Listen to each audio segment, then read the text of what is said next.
NC Chatterjee টুর্নামেন্টের champion হয়ে গেল অরোরা অ্যাথলেটিক ক্লাব। নমস্কার দর্শক বন্ধুরা, ইনসাইড স্পোর্টস বাংলার সকল দর্শককে জানাই স্বাগত।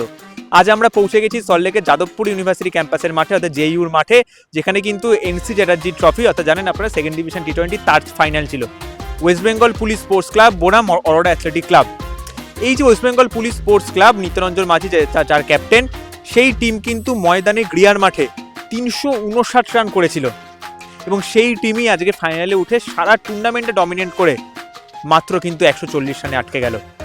107 রান প্রথমে অরোরা অ্যাথলেটিক ক্লাব করেছিল, সেইখান থেকেও ম্যাচটি ওয়েস্ট বেঙ্গল পুলিশ 20 রানে হেরে গেল। অর্থাৎ বুঝতেই পারছেন ক্রিকেট কতটা অনিশ্চয়তার খেলা, যেখানে ফাইনালটি শুরু হওয়ার আগে বলা হচ্ছিল যে ওয়েস্ট বেঙ্গল পুলিশ কিন্তু অনেকটাই অ্যাডভান্টেজ, এবং বিভিন্ন মহল থেকে কিন্তু সেরকমই আসছিল যারা লিগ ক্রিকেট নিয়মিত ফলো করে, এবং সেখানেই কিন্তু একদম সবাইকে চমকে দিয়ে, রীতিমতো চমকে দিয়ে, কারণ প্রথমবার টি20 চ্যাম্পিয়ন কিন্তু এই অরোরা অ্যাথলেটিক ক্লাব হলো, রীতিমতো চমকে দিয়ে কিন্তু চ্যাম্পিয়ন হলো অরোরা অ্যাথলেটিক ক্লাব।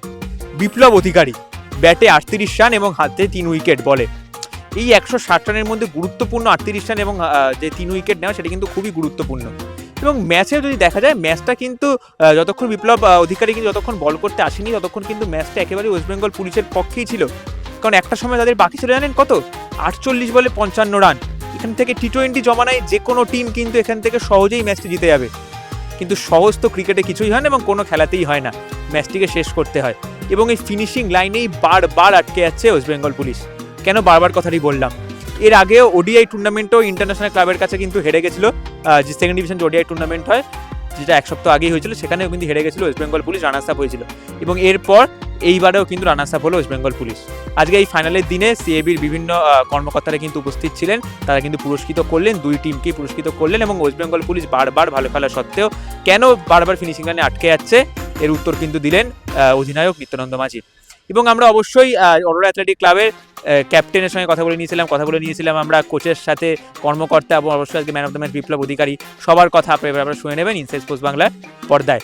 দুই টিমই যাওয়ার আগে একটা ছোট্ট আপনাদের ইনফরমেশন দিয়ে রাখি, দুই টিমই কিন্তু লিগের চ্যাম্পিয়নশিপ রাউন্ড খেলবেন, যে চ্যাম্পিয়নশিপ রাউন্ড সেকেন্ড ডিভিশনে শুরু হচ্ছে 4 তারিখ থেকে।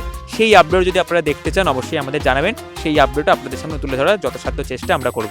এবার আপনারা শুনে নিন যে ম্যাচের পর বিভিন্ন পার্সোনালিটিরা কি বললেন ইনসাইড স্পোর্টস বাংলার পর্দায়।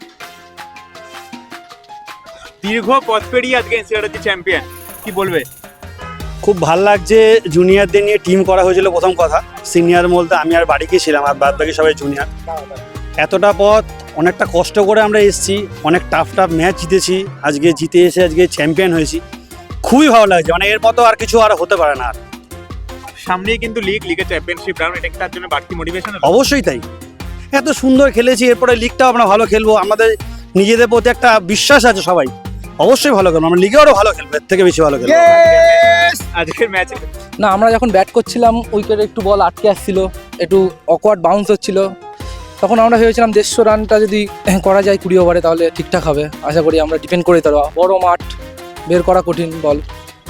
তো এই যে টুর্নামেন্টটা জিতলেন, তা কোচ আর অফিশিয়ালরা কি বলছে, কর্মকর্তারা? সবাই খুশি, অবশ্যই খুশি। First time Aurora club champion হলো টি20তে, খুব ভালো লাগছে, সবাই এখন এনজয় করবে সবাই। সামনেই চ্যাম্পিয়ন, কোচ অনেকটা পথ পেরিয়ে খুব ভালো পারফরমেন্স করে চ্যাম্পিয়ন, কি বলবেন টুর্নামেন্ট নিয়ে? টুর্নামেন্টটা তো সিএবিকে সবার আগে ধন্যবাদ।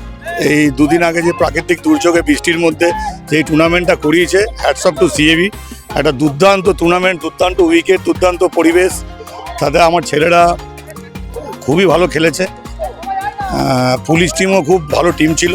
পুলিশ টিম এবছর টি20তে কাউকেই দাঁড়াতে দেয়নি, মানে সত্যি কথা বলতে কি ওরা নো ম্যাচ করে সব ম্যাচ জিতেছিল। এক্স্যাক্টলি 300 রানও করেছে। তাই আমাদের একটু ছেলেদেরকে বলেছিলাম যে তোদের বেস্ট দে, আজকে এটাই তোমাদের দিন, আজকের দিনটা আর জীবনে ফিরে আসবে না, এটা লাইফ চেঞ্জার দিন হতে পারে এক একটা প্লেয়ারের। তাই ছেলেরা পুরো ক্রেডিট গোস টু আমার টিম, পুরো স্পেশাল বারিক অ্যান্ড কোম্পানি, পুরো টিমটার আমাদের ক্রেডিট। আর একটা প্রশ্ন, যখন কি বলবেন ছেলেদের?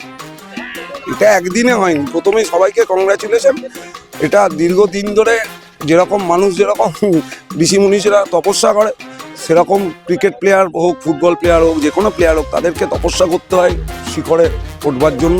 সেই শিখরের চূড়ায় গিয়ে যখন এভারেস্টের উঁচুতে গিয়ে যখন ভারতীয় ফ্ল্যাগ নাড়া হয় বা ইন্ডিয়া টিম যে চ্যাম্পিয়ন হয়, দীর্ঘদিনের অধ্যাবসায়। এই নিয়ে দীর্ঘদিন আমি প্লেয়ারদের পেছনে লেগে থেকেছি, তাদের কাছে খারাপ হয়েছি, কিন্তু আজকে আমার খারাপটা আমার কাছে খারাপ, ঠিক আছে, ওদের কাছে ভালো, এটাতে আমি আনন্দিত। এবং ক্যাপ্টেন হার্ড লাক, আমি জানি যে খুবই দুঃখিত একটা সময়, তবুও আমাদের কাজ আমাদের করতে হবে। তো এই যে ম্যাচটা যে 160 রানটা তো তুলনামূলক কম ছিল, কারণ আপনারা এই টুর্নামেন্টে 300 রানও ক্রস করেছে। হ্যাঁ। আমরা সেই ম্যাচে গেছিলাম, তো সেইখানে 160 কোথায় ভুল হলো? ভুলটা হয়েছে ওই আমরা ভালো করছিলাম, ম্যাচটা আমাদের হাতেই ছিল, প্রথম 8 ওভার অবধি পুরো হাতে ছিল। আবার আমাদের আমান আউট হওয়ার পরও সেট ব্যাটসম্যান ভালো ব্যাটিং করছিল, ও আউট হওয়ার ম্যাচটা ওদের গেল। আবার আমি যখন নামলাম প্রথম ওভারে আমি 17 করার পর ম্যাচটা আমরা এমনি চলে এসেছিলো। তখন 48 বলে 55 দরকার, আমার একটা ভুল আউটে ম্যাচটা ওদের হাতে চলে যায়। আবার বিশাল আউট হওয়ার পর ওরা পুরো ম্যাচটা তখন নিজের হাতে নেয়। আমাদের ম্যাচটা বরাবরই আমাদেরই ম্যাচটা ছিল পুরো 100%। আর একটা প্রশ্ন, যে এই যে ওডিআইতেও রানার্স, টি20তেও রানার্স, ফিনিশিং লাইনটা কোথায় মানে ক্রস হচ্ছে না কেন? কি বলছে, মানে কি কথা হচ্ছে টিমের মধ্যে? আমরা পুরো সেটা আমরা- tournament-এ ভালো খেলছেন, কিন্তু হ্যাঁ। ফাইনালে গিয়ে একটা প্রবলেম হচ্ছে। তো এটা টিমে কি কোনো কথা হয়েছে এটা নিয়ে? কথা হয়েছে আমাদের ফিটনেস লেভেলটা, ফিল্ডিংটা একটু বেটার করবো, যাতে লিগে যাতে আমরা হ্যাঁ। যে ফাইনালে মানে রানার্স আপ হচ্ছে সেটা যেমন চ্যাম্পিয়ন হতে পারি, চেষ্টা করবো, 100% চেষ্টা করবো। লিগ নিয়ে কনফিডেন্স?